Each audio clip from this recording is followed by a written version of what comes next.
دا ریلوې سټیشن ډېر تاریخي ریلوې سټیشن دی. خو بیا هم اوس هم پټلۍ روانې دي د بولدک په خوا باندې. هغه د اوس سیسټم روان دی نو معلومه نه ده چې څنګه به شي، خو اوبه یې تاسې وینئ نه. څنګه یاست؟ ها؟ الله شکر. ته څنګه یاست؟ ګوره اوس هم ښکاره کوي. یاد نه دی. ولې احمد ظاهر؟ حاجه په څو به پیدا شي؟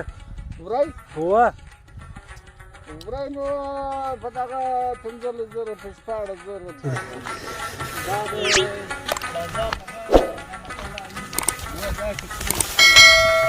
دا درخت یې پرې دا زما د باغ درختې دي انشاءالله. د بل په باغ باندې دعوه کوي. ولې د بل په باغ باندې دعوه کوو؟ په دې وجه باندې دا خو خدای یو دعوه فوټ کوو مځکه دلته لري.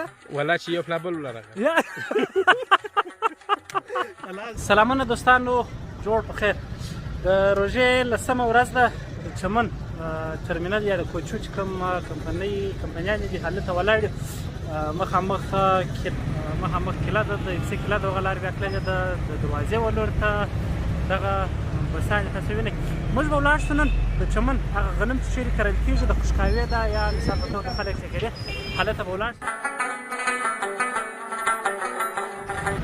د روژې مازدیګر دی، هندوانې، خټکیان. د روژې مازدیګر دی، لا مازدیګر شوی نه دی، خو بیا هم زموږ د هغې په چمن کې چاته خبره نه کېږي.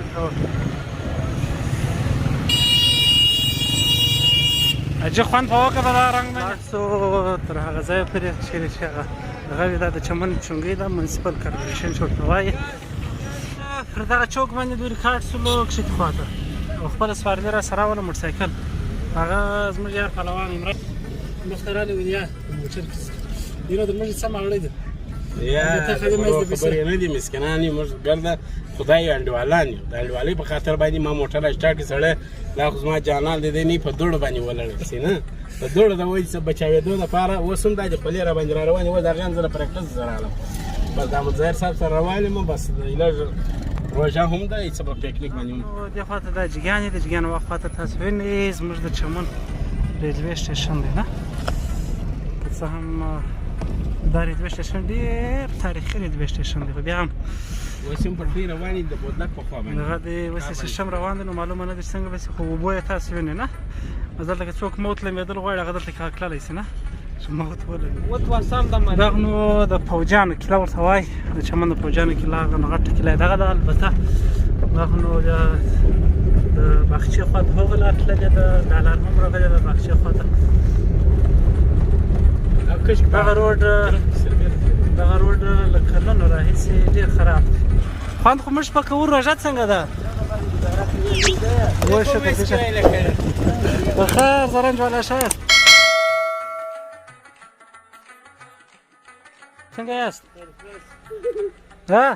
الله شکر. ته څنګه یاست؟ ته ولې ځغلی؟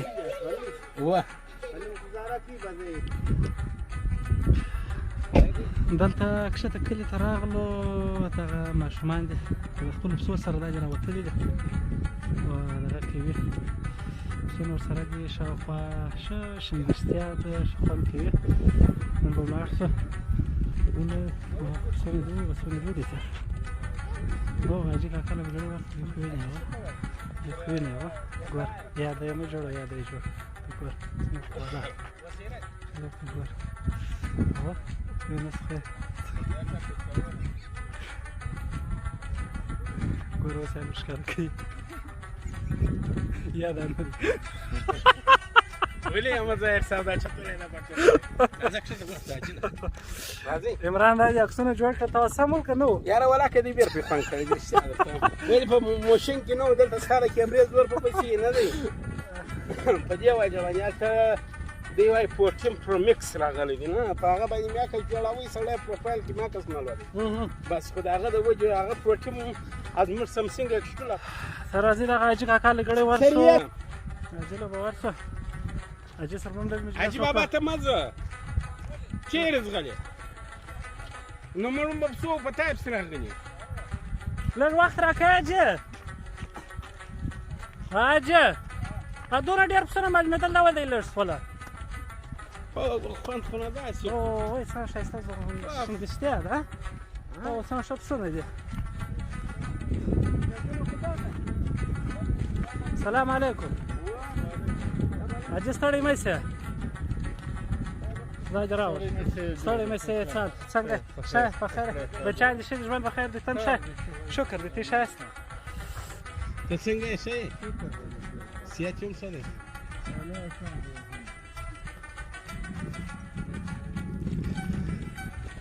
مزار صاحب اوس نو دغه سمخادار دی روډ ته وجنګ کړی ښه اوس روډ دغه سمخاردار سره ودی کېږي. موږ دلته نږدې دا چیرې چې ولاړ یو د حاجي کاکا مره سره سږکال بارانونه چې ګوره څه فکر کوې څو غنم به وکړي. اوس نو خدای په خبر دی چې د پاده دې څه باران وشي یا نه وشي. که اوس څه مثال په توګه څنګه که اوس بس بیا نو خدای پاک یو دېرش برکت ګونې کې خامخا ښه دا پسونه اوس تازه خپلې در رالیولې دي که بل دغه که یا خرڅوم رانه څه مې نه زما د کور ښه زما کور ښه د مړ روزانه خوښ دی را باندې نو دا که موږ کشني سپرلي ته هوا اوسه دا به څه به کوو حاجه همې کشني سپین سپرلي دي کشني سپین ورید ته که مې هوا اوسه دا به موږ چېرې پیدا کړو. هغه به نه د مالدارانو خلکو څه پیدا کوي. په څو پیدا کېږي کشني سپین ورید حاجه کشني سپین ورید په څو پیدا کېږي. نو خدا دا خو ریټ در معلوم دی ریټ خو دې ته ور معلوم دی هغه داسې کړی نه حاجه په څو به پیدا شي ورای هو ورای نو په دغه 15,000 په 14,000 دا ورکه کشني ورید کشني ورید اوی ولا ګران څه یې نو تا وکاله ما کار دغه ګران نه دي چې څه کار ګران ورې ګر سره ګران ورې ګر سره ګران نو دا غټ څه لګېدلې څه دغه ورې نه دي دا دوه ورې و دا دوه تور سپین مو سما رانیو و نو دا ساتل نو وځونه ښه هو د سونا ارخ دې ګټلې دي سبق واست چیرې په مدرسه کې چی شواست نظره واست ورای دې څنګه سټیج جوړ کړی دی ته راځي اوس ګړې وغه دغه خاطر په وایس په معنا غوښنه غوښنه کړی دغه د خوشحالي غنم چې ورته وایي هغه دغه تاسو وینئ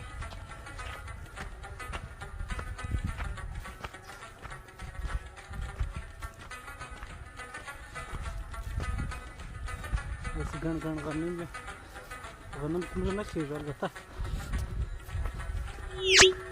دا د دې د کاوله چې نور بیا د باران اوبه نه غواړي د باران د اوبو سره کاوله برمي اوبه بیا نور نه غواړي بلکې یوازې په دغه اوبو باندې بیا دوی هر څه وخت کوي هغه چې بس وکرله بالا بارانونه پر کېږي او دغه غنم بیا راپورته کېږي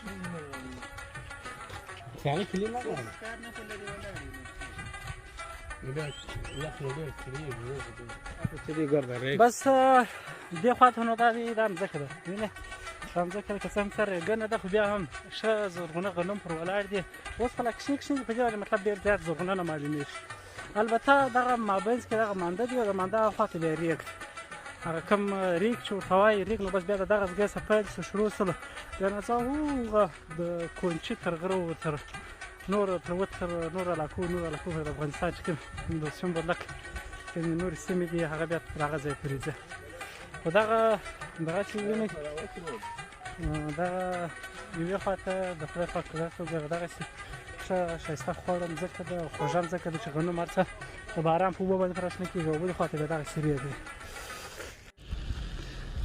دغه ښایسته غنم دي چې ډېره لیونۍ ښکلا لري پهلوانه مځکه څنګه ده مځکه څنګه ده مځکه داسې ده لکه سپنج بالا خو نه خوندله نشته یو بلا وزنداره سړی او بیا مځکه پستی نو دی پر خپل ژوند باندې خوندونه دلته دي دغه دا دوه دي چې دي دا بیا خوارانه سره ته خوای څه درانه دي پورته ګر دواړه له غړیا سره یو ځای سوي موټر کې سپاره دي او موږ شو دلته مخامخ چې کومه برما او کوم نور څه دي یا دلته د اغزن تار سره نږدې کوم دغه دی هلته به ورشو وبه ګورو او دغه به وکړو چې اغزن تار کوم د نږدې سره کور کولی شو هغه به هم کول هغه خوا ډېر ښه خوند کوي دغه ماشومان چې تاسو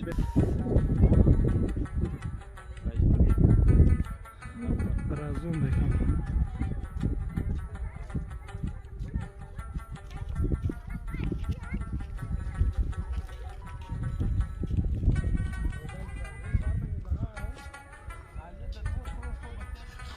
اغزن تار ته ور په ور نږدې کېږو دا خو د ورځې لګېده چې دا بتۍ دي که چشت آیا بتیان یې باندې لګولي دا ازغن تار دی دا خو نو تر ایرانه پورې دوسې تللی دی دوسې نو ځه 1500 کیلومتره دی یاره 1500 کیلومتره دی نه نو دا هر ازغن تار پر میټر یو کیلومتر باندې دستي تنبې لګولې دي بجلي کیله ده بلپان پکې لګېږي اوس خو ما د بلپان کې لګېږي په داسې فلم ورځ صحیح اوس موږ دا ورجندې کېږو سوکه سوکه مخته عمل نه دی معلوم سامان څه به راسره وویسي څه به راسره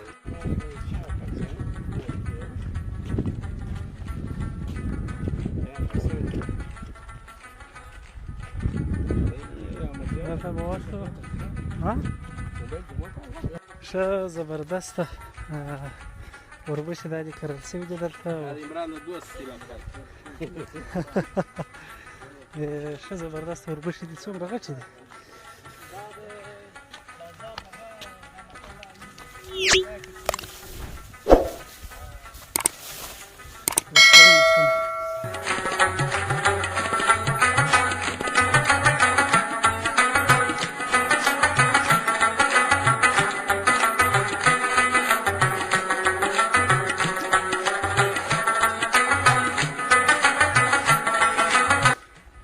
دغه د انارو باغ دی اوس هم کښته دا خو نو دوی باغچه ورته وایي دغه کښته وربشې وو او غنم دلته دا دي شپې شته دي او دغه د انارو درختې دي د دوی څه موږ پوښتنه وکړله چې څنګه دی دا په څو وخت کې رسېږي دوی راته ویلله چې دا تقریبا دا درېیم کال دی د دغه درختو دا اوس ماشاءالله دی ښې غټې غټې درختې دي او مزار صاحب چې زه دې لږ دغه لرم دا چې دي ډېر سره جنګي دي او دا به سبا ډېر غټ ټینشن جوړ کړي دا درخت ولې یو د بله سره ګډوډ کېږي دا څونې غټېږي هغوی د شاخلې سره زیاتېږي په دې هکله دا کار ماته څه ناکامه معلومېږي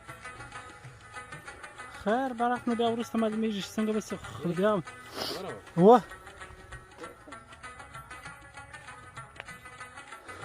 دا پلوان نه بس درجه ټیک ټاک جوړ راځه ګورې پلوان نه وي دا درخت یې دا زما د باغ درختې دي انشاءالله د بل په باغ باندې دعوا کوي ولې د بل په باغ باندې دعوا کوو په دې وجه باندې دا دعوا کوو یو پټ مځکه دلته لري ولا چې یو پلا بل ولرغه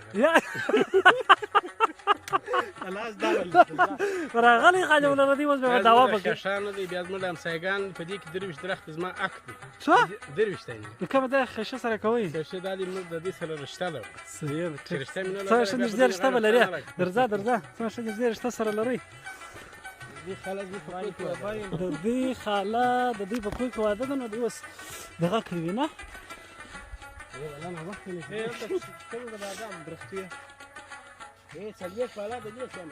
درځي چې کرا کرا روان سو موږ به کرا کرا بالا روان سو د روژمات په غره باندې پرې کېږي که څه هم ښه زبردسته شپې شته دي او ښه زبردسته درختې دي انارو دا ډېر ښه خوند کوي او ښه باغ ښه باغچه او ښه کیسه د سره برابره ده خو باید ځان ورسوو ځکه د روژمات په غره باندې پرست شو باره خو نو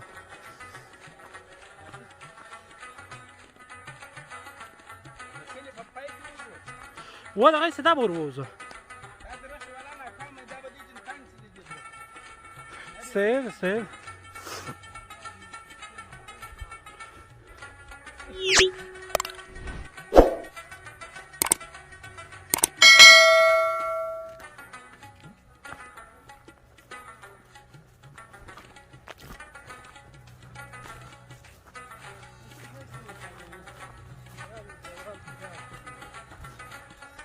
پردغه لار باندې ولاړ وای لاړم سوچ کړه چې پروان لږ پام کوه زه دا اندې سنگین رقم را ډېر اوش چې ګرده لاړه په خټ شول دي